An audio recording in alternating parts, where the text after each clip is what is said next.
le pardon.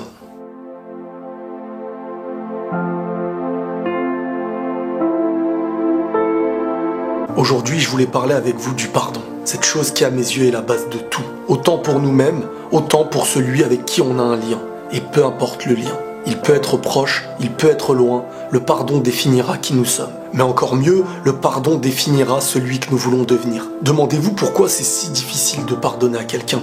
Peut-être parce qu'il nous a fait du mal, peut-être parce que c'était un très gros mal même. Mais souvent aussi c'est par haine, tristesse, rancune ou encore par ego. Au fond, est-ce que ces choses-là sont un bien pour nous? Est-ce un bien pour notre avancée? Et si tu veux être léger et libre, qu'est-ce qui te reste à faire? Il va falloir se libérer de ces poids néfastes. Donner autant que recevoir. On souhaite tous être pardonnés de nos bêtises et de nos péchés. Pourtant, on a du mal à pardonner ceux des autres. Rien n'est facile, mais la meilleure chose à comprendre, c'est que pardonner, c'est un bien prioritaire pour nous. Avant même de pardonner à quelqu'un, on se fait un bien individuel. Il est vrai qu'en pardonnant à quelqu'un qui a pu faire un mal, on lui offre un nouveau chemin. En tout cas, on n'est plus le mur de son nouveau chemin. Mais de notre côté, on apaise notre cœur de la haine, de la rancune, de l'ego. Certains diront, et alors? Sachez que tout ce qui nous empêche de pardonner à quelqu'un, c'est ce qui nous empêche aussi d'avancer. On doit être clair sur une chose liée au pardon.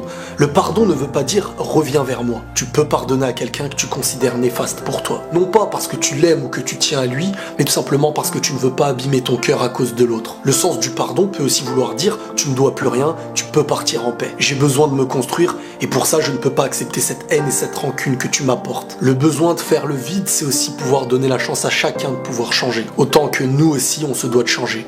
Nous ne sommes pas plus parfaits que ceux à qui on pardonne. Avant de dormir, tout le monde devrait se rappeler que peut-être on ne se réveillera pas demain. Donc pourquoi ne pas s'endormir propre de tout en ayant demandé pardon aux gens tout en les pardonnant? N'oublions pas aussi que parfois les gens peuvent changer et que parfois ce bienfait dépend du poids qu'on a accepté de leur retirer. Et même s'ils vous ont fait du mal, même s'ils vous ont fait pleurer, n'attendez pas la récompense de ces personnes ou la reconnaissance, car elle viendra d'ailleurs. Et en fin de compte, peut-être que nous aussi dans nos vies on en a fait couler des larmes. Le pardon est une richesse et si un jour vous voulez vous sentir heureux, il va falloir être pardonneur. À chaque fois qu'on pardonne à quelqu'un, on se pardonne un petit peu à nous-mêmes. Ça coûte une difficulté au présent, mais c'est un très grand bienfait pour le long terme. N'ayez pas peur, chacun récoltera ce qu'il a semé. Mais ça, c'est pas à nous d'en juger. Quoi qu'il en soit, notre manière de pardonner définira notre cœur, définira notre personne.